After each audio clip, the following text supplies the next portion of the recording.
Today we talk about Patriots, Stephon Gilmore being a little too close. And I don't know if you know, I know if you know, if you knew I didn't know, it's Raiders week.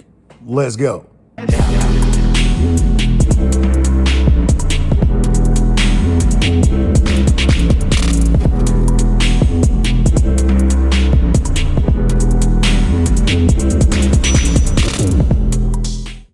Hey everybody out there, Chiefs Kingdom YouTube. It is your boy Big Chief Sean, man.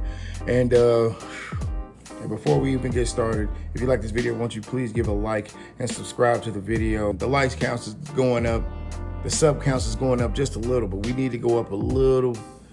We need to go up a little bit more.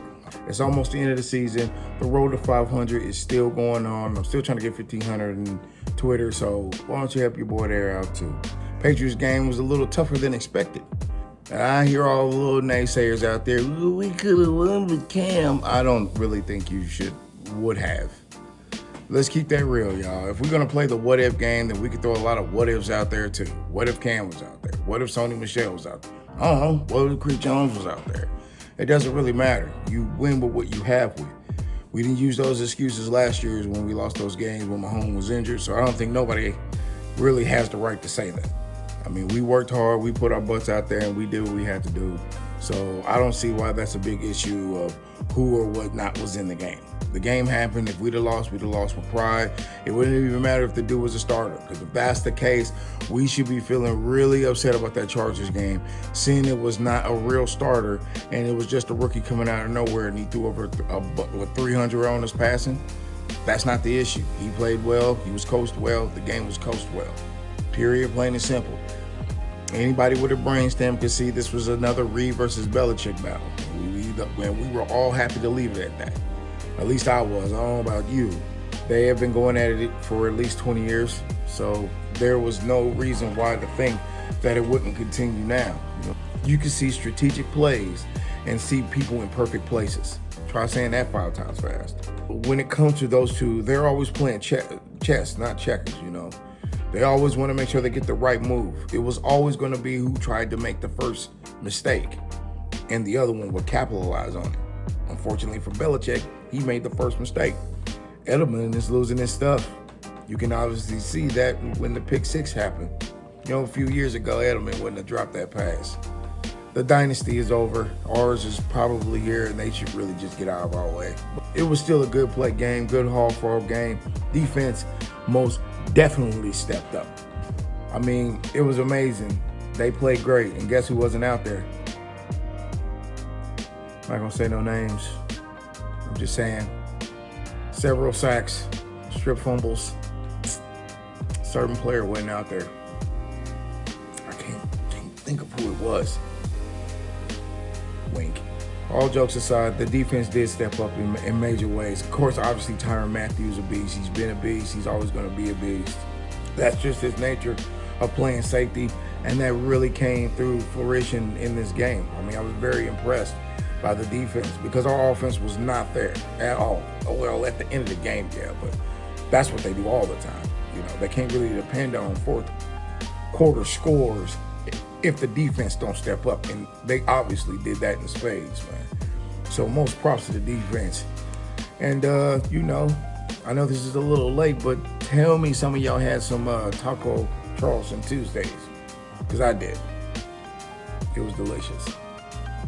We had chicken. But the greatest part, I think, in that game is that you could just see Belichick over there sweating, For once, and I think in this rivalry, Reed was the one that had the advantage up. With winning the Super Bowl, finally getting that hump over him, he lost that fear. It's kind of like, I know the Water Boy. I know y'all know the Water Boy. You know what I'm saying? Hit me down in the comments below. Answer this for me. But it was like the coach of the Water Boy who had a fear of the coach of the rival team of their state. And he just had that hump over him because he had that fear, the fear of loss, the fear of messing up. And when he finally got over that hump of really winning the Super Bowl, the fear just went away. Instead of visualizing an attack, he just visualized and didn't see nobody threatening. And that's exactly what happened. He doesn't see Belichick as a threat anymore. He's like, you can't hurt me with all your rings in my face. I'm about to get some of mine. So, in the words of Weird Al Yankovic, eat it. But overall, it was a beautiful game to watch. Obviously, as I always say, man, and Mahomes did what Mahomes does when he needs to do it. Kelsey did, the whole offense. They did the best they could this game. It was a very defensive play game. So to have them not in it says something in volumes, knowing that our offense usually controls the game. So, well fought to Patriots fans, even though y'all losers.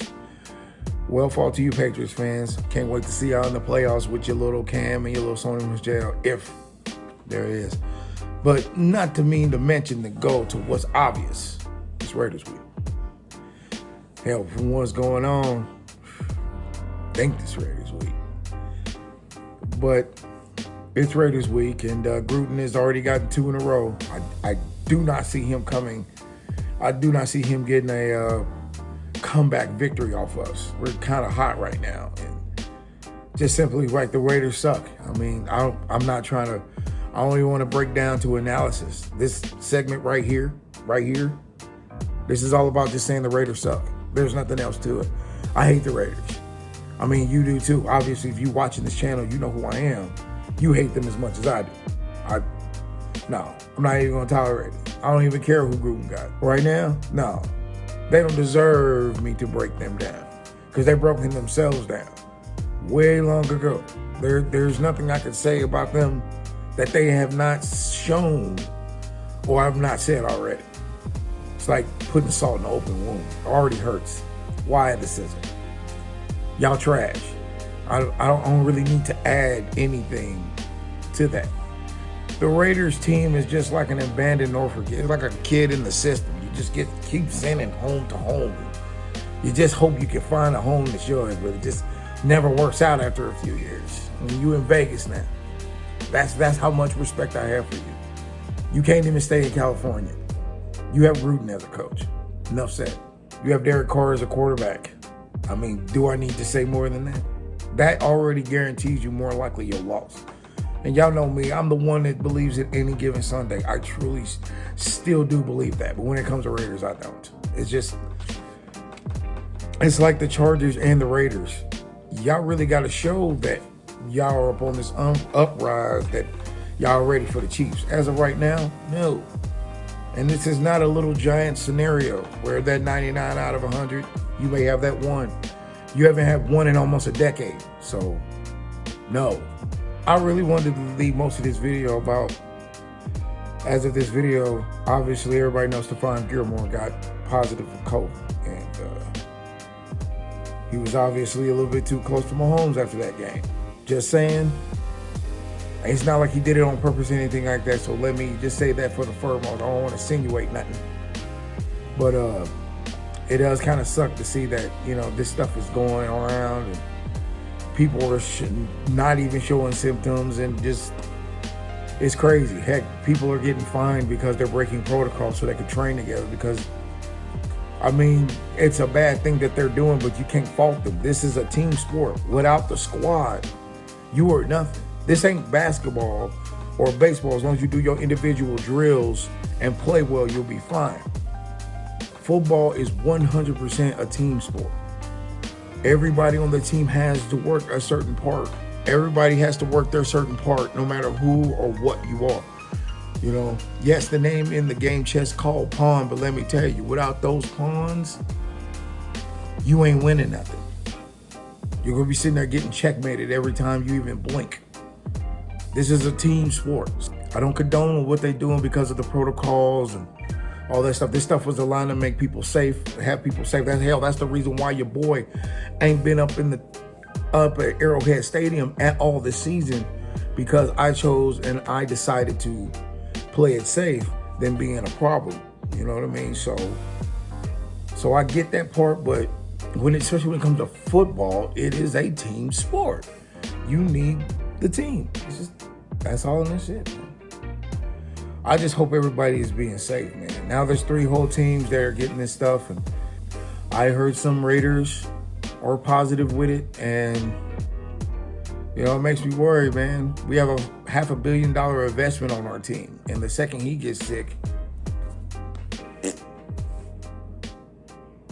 I mean, that's how I articulate it. Like, you really are concerned if there's even going to be a season. I mean, hell, for 3 straight weeks, it was clean, so at least there's that. But Are we going to make it 17 weeks plus playoffs?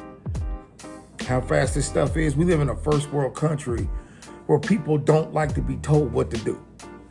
Plain and simple. It doesn't say anything about anybody's character. It doesn't say anything truly about the person. It's just that in this world that we live, especially in this country that we live in, we have the power to do and go and say wherever we want, whenever we want. You know, we can do whatever and have access to mostly anything that we want or need. And through that privilege, people break protocols. People are going to get, in fact, because somebody wants to eat a certain something, or somebody wants a certain amount of clothes, or somebody wants to get something, or just to get fresh air. It's really insane right now, man. I'm so worried about the season. It's like it's insane, man. And it seemed like at first everybody was staying in that bubble and everything was going fine, but now this ain't but week 4. This ain't number week 5, 4, 5. And it's already like this. It's like, it's insane, bro. I'm worried, but y'all know me, I'm a word anyway. And you know what's worrying me? I ain't getting no sub likes. Sub likes? Like subs. Like and subs. Those, the last one. I need a lot of those. Hook your boy up. Share this video. And I think I may have a favorite new player. As y'all know, your boy wears the 91 because a lot of people ask that. It's like, are you a Derek 90 fan? No, I'm a Tamba Ali fan. I've been since he's been a rookie on the team. So, and you know, that's how the basis of this channel was created, you know, because I wore that jersey loud and proud for his entire career, and I have no shame in it. So there.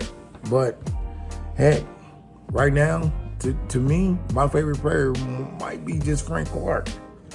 I just love his tenacity, man. I love that kind of attitude. I love confidence in oneself. You have to be confident to do things, especially if you want to go out to your goals and dreams. Like me, my goals are trying to be big on this channel. You know, I am a social guy, but I'm not that much of a social guy. And for me to do this and talk to you guys like this and put myself out there, it does take courage. And it takes a lot of heart to not only brag, but to brag for your team. And Frank Clark seems to be, like, to me, that's my opinion, the heart and soul of this team. Because last year, he was the only one really saying, everybody can eat it. We the champions, we gonna be the champions, and y'all just gotta get out of our way. But everybody's like, oh, he's being arrogant. He shouldn't say that. He should. When I was 100% agreeing, you gotta break that mindset of everybody's better than you when you're trying to be the best. Period, plain and simple. If you want to be on top, you want to be the best, you want to be that top dog in the yard, you got to show everybody you got a baddest bite than your bark. And Frank Clark has a major bite with his bark. And he's starting to become my favorite player of the team. I don't know. Who's y'all favorite player on the team? Let me know down in the comments below. I'm in this video right here, y'all, because I'm going to try to prepare for Sunday. Hopefully there is a Sunday, especially for all the stuff that's been going on with the Raiders. More likely there still will be, but we'll see. But if you really like this video, please give this video a like and subscribe and share it to a friend. It will really do me some good. And remember, let the arrowhead guide you in the right direction. Straightforward. And man.